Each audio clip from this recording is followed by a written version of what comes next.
आज हम जो इसका फर्स्ट पार्ट हम लोग पढ़े थे लेसन में कंडक्टर और इंसुलेटर के बारे में, तो उसके पार्ट 2 में आज हम उसके आगे से कंटिन्यू करेंगे। तो हम लोग अभी तक देखे इस टॉपिक को पढ़ने के बाद आप क्या कर सकते हैं, और एक माइंड जोग एक्टिविटी थी, उसमें एक वीडियो हमने देखा था सेफ्टी के ऊपर, जिसमें बहुत सारी एक्टिविटी थी जो किस प्रकार से हमको कंडक्टर और इंसुलेटर के बारे में ये दिखाती है।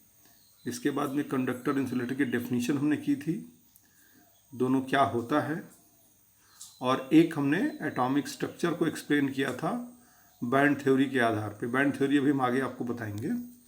तो ये स्ट्रक्चर आपको समझ में आया होगा। फिर मैं इसको एक रिवाइज कर रहा हूँ आपको। इसके आउटर मोस्ट सेल को हम लोग कंडक्शन सेल कह रहे हैं, जो एक दूसरे कलर से रिप्रेजेंट किया गया है। जनरली ये इस एटम का कोई पर्टिकुलर एक सेल नहीं होता है। और वैलेंस सेल जो हमारा उस एटम का आउटर मोस्ट सेल होगा वो वैलेंस सेल होगा। अब ये डिसाइड करेगा कि कौन सा मटेरियल हमारा कंडक्टर हो सकता है, कौन सा इंसुलेटर हो सकता है। तो आइए हम देखते हैं फिगर 2 में। फिगर 2 में मैं थोड़ा सा इसको और जूम कर रहा हूँ, इसमें एक्सप्लेन करने की कोशिश आपको कर रहा हूँ। देखिए आप, इसमें हमने कंडक्शन सेल को हमने कंडक्शन बैंड के रूप में लिखा है, और उसके ठीक पहले वाला जो सेल है वो वैलेंस बैंड को रूप में लिखा, जो वैलेंस सेल के लिए था। इस एटॉमिक स्ट्रक्चर में मैंने इलेक्ट्रॉन्स को नहीं शो किया है, ये अंडरस्टूड है, उसमें एटम है तो उसमें इलेक्ट्रॉन होगा। और इसके बाद में अब इस स्ट्रक्चर को हम लोग ध्यान से देखते हैं। तो इसमें देखा आपने कि इसमें कंडक्शन बैंड और बैलेंस बैंड, बैंड वर्ड इसलिए यूज़ किया है हमने बच्चों कि एक सेल में एक से ज़्यादा इलेक्ट्रॉन भी होते हैं। और हमारा जो एटॉमिक स्ट्रक्चर की जो साइंस कहती है कि हर सेल में अवेलेबल इलेक्ट्रॉन की एनर्जी अपनी अलग अलग होती है, और अपने ही अलग एनर्जी होने की वजह से उसको हम एक पर्टिकुलर एनर्जी से नहीं रिप्रेजेंट कर सकते। तो इसलिए हमने उसके लिए बैंड वर्ड यूज़ किया है। इस पूरे बैंड में वो सारे इलेक्ट्रॉन्स होंगे उस सेल के।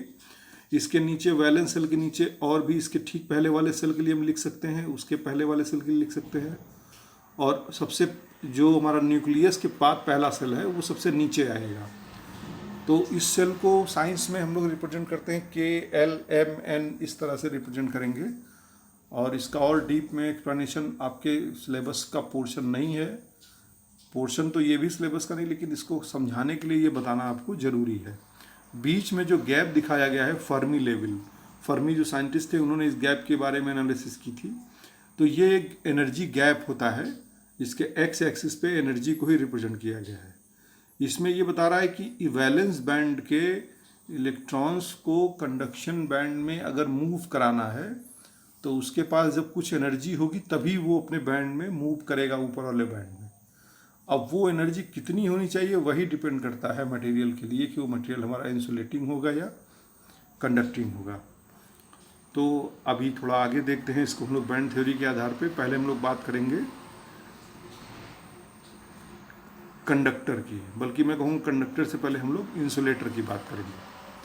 तो ये इंसुलेटर के लिए बना एक कंडक्शन बैंड है। देखिए ध्यान से आप, इसमें आप देख रहे हैं कंडक्शन बैंड, बैंड गैप जो फर्मी लेवल है, और नीचे वैलेंस बैंड लिखा हुआ है, और साइड में एक्सिस पे एनर्जी। तो बच्चों ये बैंड इतना गैप होता है कि इसका इलेक्ट्रॉन्स मूव नहीं कर सकता, और इसकी वैल्यू कम से कम 6 या 7 इलेक्ट्रॉन वोल्ट से अधिक होती है।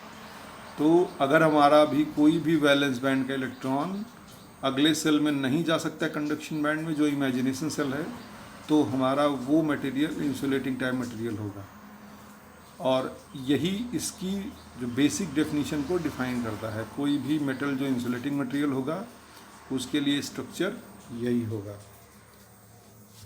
तो मैं समझता हूँ आपको ये चीज़ें समझ में आई होंगी। और अब आते हैं कंडक्टर के लिए। देखिए ये दोनों जो बैंड है, ये दोनों बैंड ओवरलैप्ड होता है। ओवरलैप का मतलब कि इन दोनों के बीच का जो गैप होता है वो नहीं होता है, और बल्कि ओवरलैप, थोड़ा सा ये बैंड इसके अंदर में घुसा होगा, ये वाला बैंड ऊपर में एडजस्ट होगा। तो ये कंडक्टर की डेफिनेशन है, इसमें इलेक्ट्रॉन ईजिली मूव कर सकता है। तो ये एक स्ट्रक्चर के फॉर्म में मैंने आपको बताया। अब आइए देखते हैं कुछ example of the conductor and insulator. आपको मालूम है कोई भी metal, silver, copper, gold, aluminium, iron, steel, human body, ये सारे जो है कंडक्टिंग एलिमेंट है।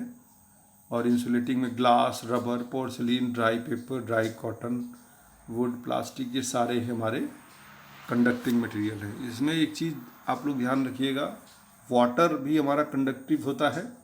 तो ड्राई पेपर, ड्राई कॉटन इसलिए लिखा है कि वो अगर गीला है तो फिर वो इंसुलेटर नहीं है, वो कंडक्टिंग बिहेव करेगा।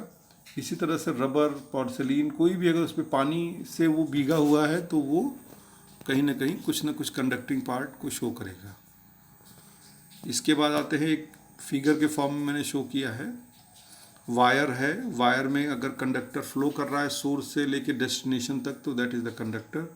अगर ये नहीं फ्लो कर रहा है, बीच में ब्रेक है, तो कहा जाता है ये इंसुलेटेड है या इंसुलेटेड है, इससे आइसोलेट करके रखा हुआ है। एक थोड़ा सा रिव्यू देखते हैं इसका हम लोग अब। कंडक्टर आर द मटीरियल और substance which allow electricity flow through them, पढ़ा है अभी। They are able to conduct electricity because they allow electrons to flow inside very easily. Conductors have this property of allowing the transition of heat or light from one source to another source. ये बात एक आप और जान लीजिए कि conducting material भी जो है वो हीट को भी पूरी तरीके से कंडक्ट करता है। इंसुलेटिंग मटेरियल हीट को नहीं कंडक्ट करता है।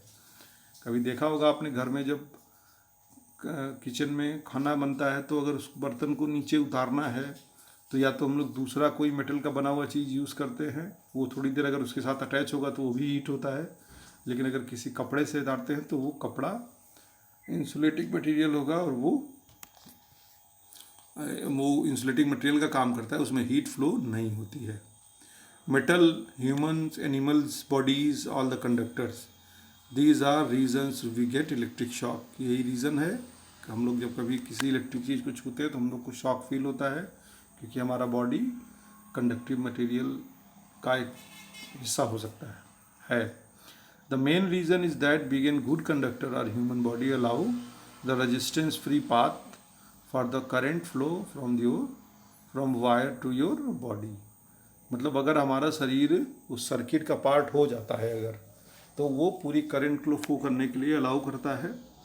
और दैट इज़ द रीज़न कि हम लोग एक कंडक्टिंग मटेरियल है। Conductors have a free electrons our surface which allow to current passes through it. ये मैंने ऊपर आपको बताया है, वही चीज़ बता रहे हैं। This is the reason why conductor are able to conduct electricity. यही मेन रीज़न है जिससे कंडक्टर करता है। इसका एक एग्जाम्पल है गोल्ड, सिल्वर, ये मैंने बताया ये बेस्ट कंडक्टर होते हैं, but it is costly and so want to be use gold, silver industrial transmission of electricity. ये हम लोग महंगे होने के कारण इसको हम लोग यूज़ नहीं करते हैं।